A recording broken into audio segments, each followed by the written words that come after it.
transformation through the renewal of the mind. Hello everybody, my name is Yanni, and today we will be looking at unlocking leadership.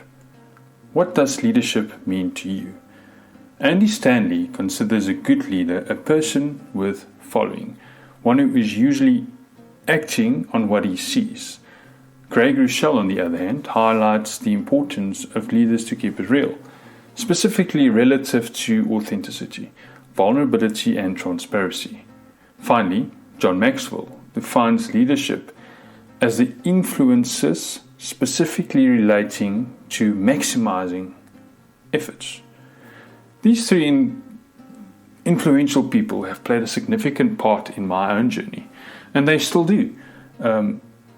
Their joint views on leadership and others have helped me shape my opinions and understanding about leadership and how I can motivate others to discover the leader in them. In light of understanding leadership, various dimensions and elements contribute to becoming a great leader. A significant part of becoming a great leader is the importance of understanding the concept of leading yourself. You might be thinking, whoa, wait a minute.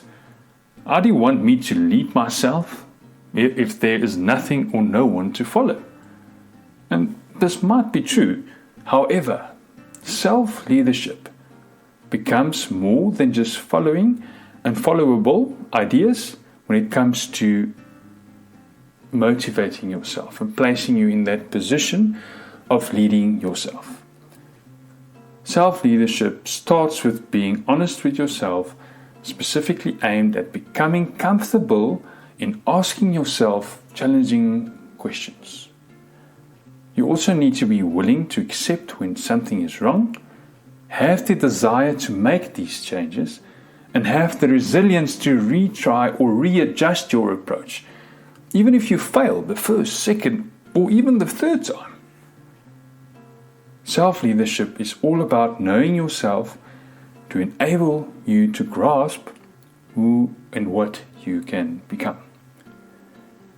In my coaching model, especially when leadership development is one of the main goals, I can help you compile and implement a personal development plan.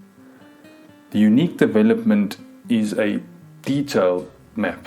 This personal development plan is a detailed map that doubles up as a progress chart that can help you reflect on your achievements or even on your shortcomings. Ideally, a good personal development plan can help you sort out your short and long-term goals, which can help you keep yourself accountable by having a visual aid that helps you highlight your strengths and weaknesses. As mentioned above, the personal development plan is a great tool that can be an excellent add-on for inspiring and existing leaders that want to go into the next gear. It can even be tailored to meet the needs of different individuals who are in different legs of their personal journeys or careers.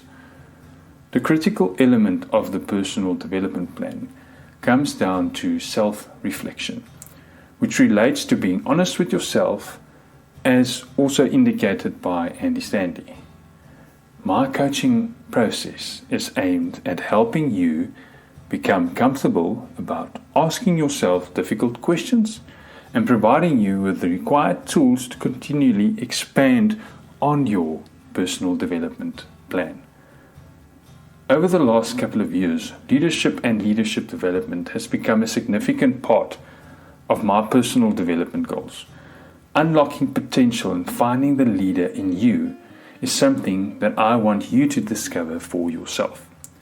Leadership is truly a passion of mine and was also my entry into the coaching world.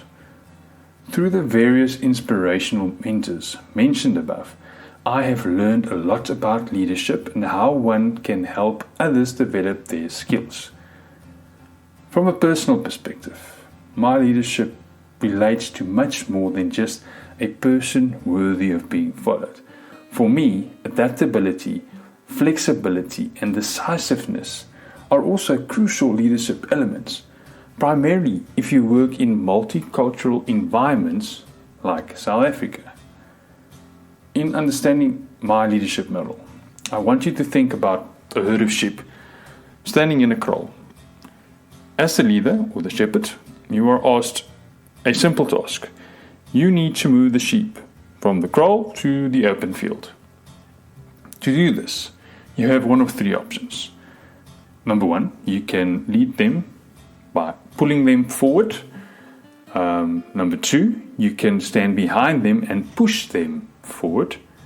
Or number three, you can stand in between them and negotiate with them to move forward. Which one of these are your preferred option? So what's your preference? Let's unpack it a bit. If we look at option one, leading by pulling them forward, seems like a good choice, as it resembles a leader that leads from the front and usually leads by example. However, when done excessively, this leadership style can also produce leaders who end up doing most of the work themselves, especially when people are deemed too slow or still learning. They can easily end up doing all the work, and your other followers just watching. So option two, which resembles a leader who motivates and encourages others to do all the work, seems like a logical choice. It seems like a great choice, as it resembles a proactive approach. And when done well, it can actually bring great results. However, once again, on the excessive side, when done too much, you can end up with sheep that only move when they are encouraged. So option three, the negotiation approach, seems like a possible option and could even work well to an extent. But once again, you will most likely end up with sheep that will only move if there is something in it for them. In my experience, neither of these options as a single approach is effective for becoming a great leader.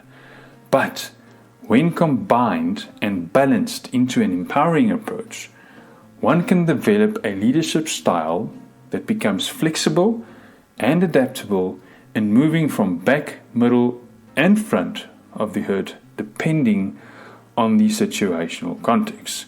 So, the leader that I'm talking of is someone that can lead from the front when needed, motivate from the back when required, and can even negotiate in the middle when there is a deadlock.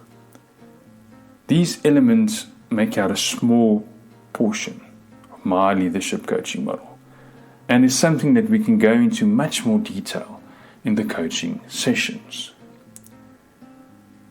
If leadership is something that you want to pursue or feel like you want to take it to the next level, I want to encourage you. Reach out to me.